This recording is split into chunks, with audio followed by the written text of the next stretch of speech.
Hey, Flo here. I'm going to do one last reading. I'm going to try using my native camera app because it has HDR 10 plus capabilities, whatever that means. Might get a little bit better exposure of the sky, even if it looks a little cartoony and stuff, but it's a little bit early for the sunset anyway. But I might stick around. Might do another reading if there's enough color and interest going on in the sky.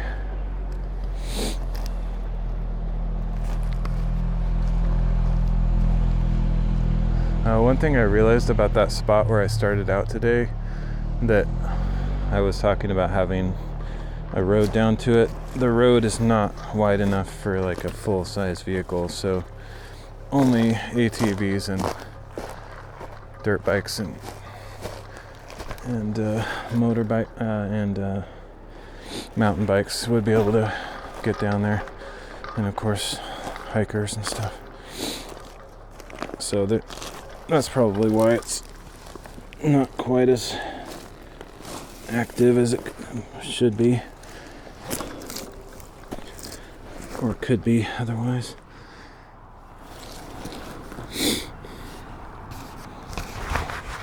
Okay, where's my phone?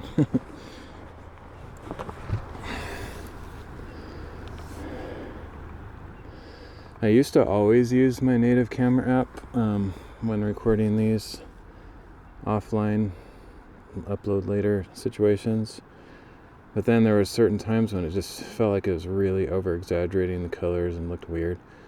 And I started using an app called Open Camera, which seems to have pretty good, somewhat natural looking color compensation with some form of HDR going on, but not nearly as much as the native camera app with the HDR 10 plus.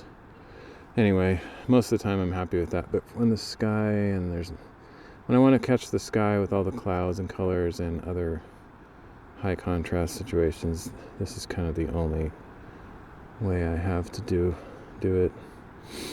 So yeah, all right.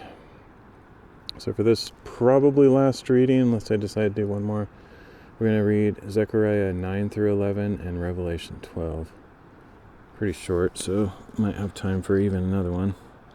We'll see. If the sky gets like super colorful, I'll definitely feel like doing another one, but wasn't originally planning on it.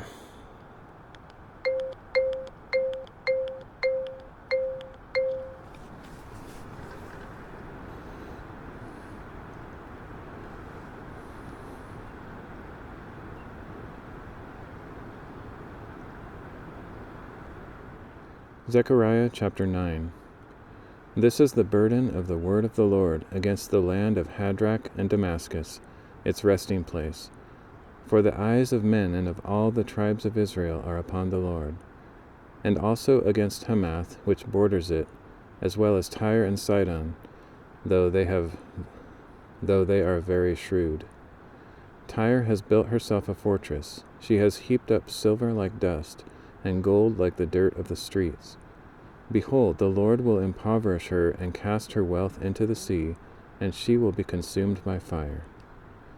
Ashkelon will see and fear. Gaza will writhe in agony, as will Ekron, for her hope will wither. There will cease to be a king in Gaza, and Ashkelon will be uninhabited.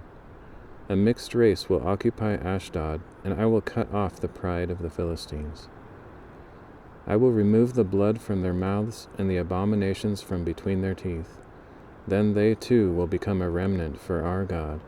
They will become like a clan in Judah, and Ekron will be like the Jebusites. But I will camp around my house because of an army, because of those who march to and fro, and never again will an oppressor overrun my people. For now I keep watch with my own eyes. Rejoice greatly, O daughter of Zion. Shout in triumph, O daughter of Jerusalem.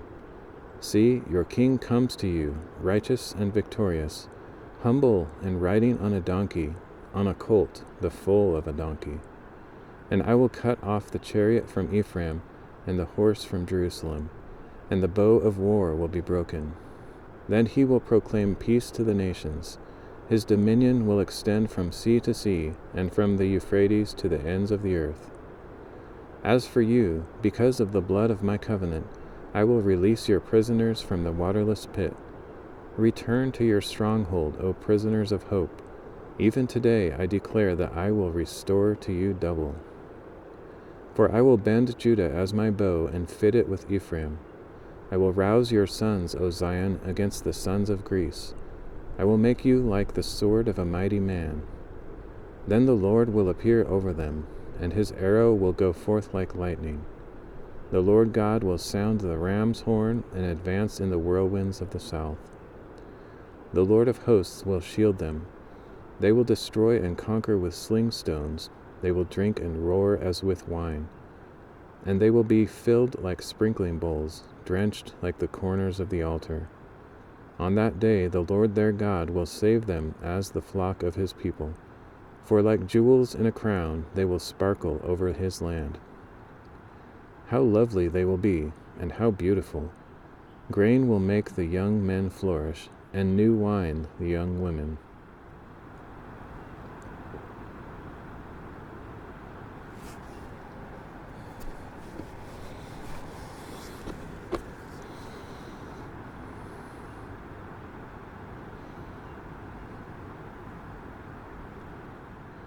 Zechariah chapter 10. Ask the Lord for rain in springtime.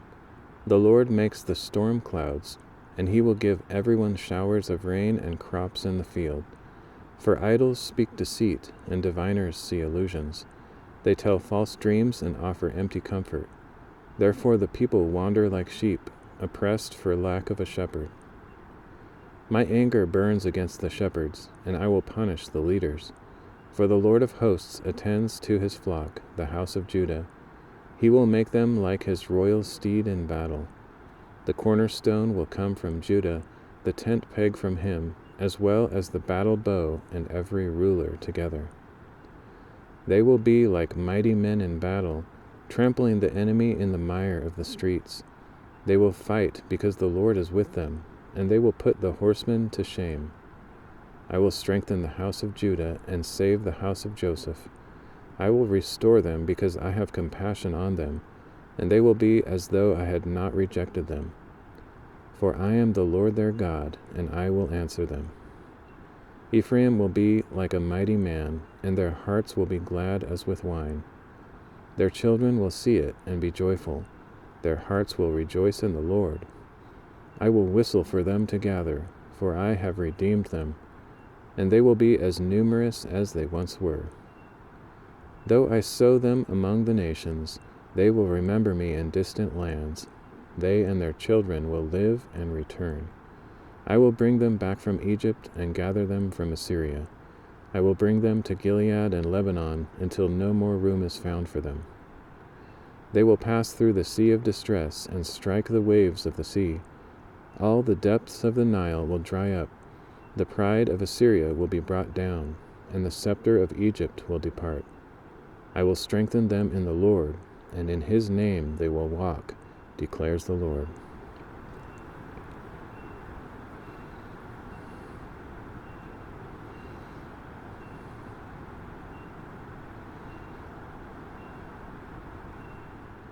Zechariah chapter 11. Open your doors, O Lebanon, that the fire may consume your cedars. Wail, O cypress, for the cedar has fallen. The majestic trees are ruined. Wail, O oaks of Bashan, for the dense forest has been cut down. Listen to the wailing of the shepherds, for their glory is in ruins. Listen to the roaring of the young lions, for the thickets of the Jordan are destroyed. This is what the Lord my God says. Pasture the flock marked for slaughter, whose buyers slaughter them without remorse. Those who sell them say, Blessed be the Lord, for I am rich. Even their own shepherds have no compassion on them. For I will no longer have compassion on the people of the land, declares the Lord. But behold, I will cause each man to fall into the hands of his neighbor and his king, who will devastate the land, and I will not deliver it from their hands. So I pastured the flock marked for slaughter, especially the afflicted of the flock. Then I took for myself 2 staffs, calling one Favor and the other Union, and I pastured the flock. And in 1 month I dismissed 3 shepherds. My soul grew impatient with the flock, and their souls also detested me. Then I said, I will no longer shepherd you. Let the dying die, and the perishing perish, and let those who remain devour one another's flesh. Next I took my staff called Favor, and cut it in 2, revoking the covenant I had made with the nations. It was revoked on that day, and so the afflicted of the flock who were watching me knew that it was the word of the Lord. Then I told them, If it seems right to you, give me my wages, but if not, keep them. So they weighed out my wages, 30 pieces of silver. And the Lord said to me, Throw it into the potter. And the Lord said to me, Throw it to the potter, this magnificent price at which they valued me. So I took the 30 pieces of silver and threw them to the potter in the house of the Lord. Then I cut in 2 my second staff called Union, breaking the brotherhood between Judah and Israel. And the Lord said to me, Take up once more the equipment of a foolish shepherd. For behold, I will raise up a shepherd in the land who will neither care for the lost, nor seek the young, nor heal the broken, nor sustain the healthy. But he will devour the flesh of the choice sheep and tear off their hooves. Woe to the worthless shepherd who deserts the flock. May a sword strike his arm and his right eye. May his arm be completely withered and his right eye utterly blinded.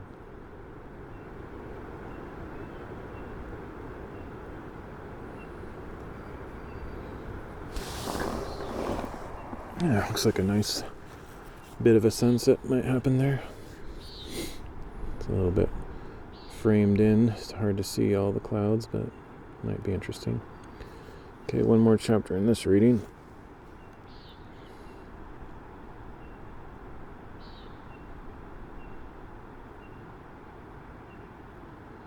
Revelation chapter 12. And a great sign appeared in heaven, a woman clothed in the sun, with the moon under her feet, and a crown of 12 stars on her head. She was pregnant and crying out in the pain and agony of giving birth. Then another sign appeared in heaven, a huge red dragon with 7 heads, 10 horns, and 7 royal crowns on his heads. His tail swept 1/3 of the stars from the sky, tossing them to the earth. And the dragon stood before the woman who was about to give birth, ready to devour her child as soon as she gave birth.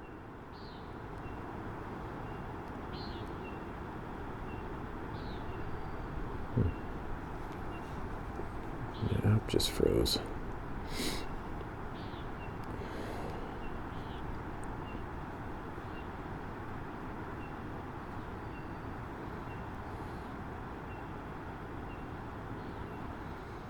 And she gave birth to a son, a male child, who will rule all the nations with an iron scepter. And her child was caught up to God and to his throne. And the woman fled into the wilderness, where God had prepared a place for her to be nourished for 1,260 days. Then a war broke out in heaven. Michael and his angels fought against the dragon, and the dragon and his angels fought back. But the dragon was not strong enough, and no longer was any place found in heaven for him and his angels. And the great dragon was hurled down, that ancient serpent called the devil and Satan, the deceiver of the whole world. He was hurled to the earth, and his angels with him. And I heard a loud voice in heaven saying, Now have come the salvation and the power and the kingdom of our God, and the authority of his Christ. For the accuser of our brothers has been thrown down, he who accuses them day and night before our God.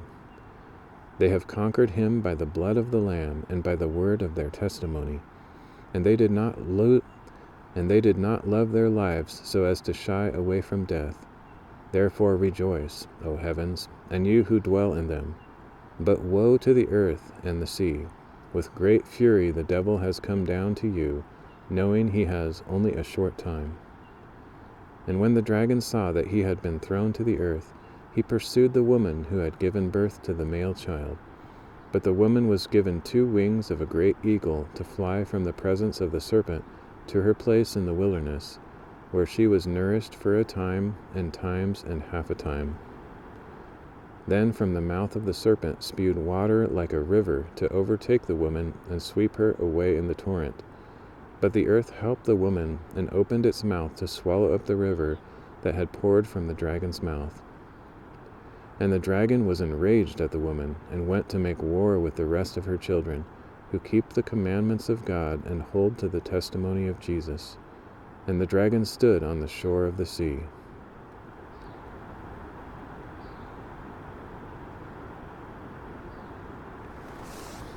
All right. Some pretty significant prophecies there, so it could have so many meanings. I won't even try to explain it because there's so many different theories about how that stuff fits into already fulfilled or yet to be fulfilled times, and I don't want to try to make an opinion on it. So figure it out for yourself, and obviously ask the Lord and the Spirit of Christ to guide you as you figure things out. Don't just use your own intelligence to come to conclusions like so many others have, and the stupidest videos and writings and books and stuff of people that think they know what's going to happen or how it unfolds, and they have no idea what they're talking about. I actually prefer to have a little bit of mystery in it, not feel like I have all the answers, just because I don't. And I've seen many people who are far more educated and wise than myself just almost lose their minds, go insane with these ministries of prophecy, thinking they can figure it all out. And man, they just almost invariably they go nuts. Like they just go off the rails. Sometimes even shipwreck their faith. It's a shame. Doesn't mean that we shouldn't study prophecy and watch for the signs of the times and stuff, but just be careful not to glorify your own knowledge, to think that you have all the answers and make foolish predictions that don't come true, because then you're just a false prophet and you're not speaking for the Lord at all. You're just speaking your own nonsensical speculations and probably being ruled by a spirit of fear and mysteries and just things that don't really matter. So just trust in the Lord, lean not on your own understanding, in all your ways acknowledge Him, and He will direct your paths. But don't trust too much in your own ability to figure things out. All right, that's it for this one. I want to do another reading if there's going to be cool clouds and sunset back there, but I need to have a less wide angle on it, otherwise it'll be a tiny blip in the sky, because I can only see a small portion of it due to all the trees. I could quickly drive somewhere else where there's a wider angle, but not drive, I forgot I rode my bike here. But so I guess I'm kind of stuck with what I've got here. It's a nice shot, but not as amazing as it could be, probably, just because of all the trees and stuff. Anyway, I'm going to end this one, and I'll maybe do another recording in a minute. See if I can capture the sunset. Catch you later.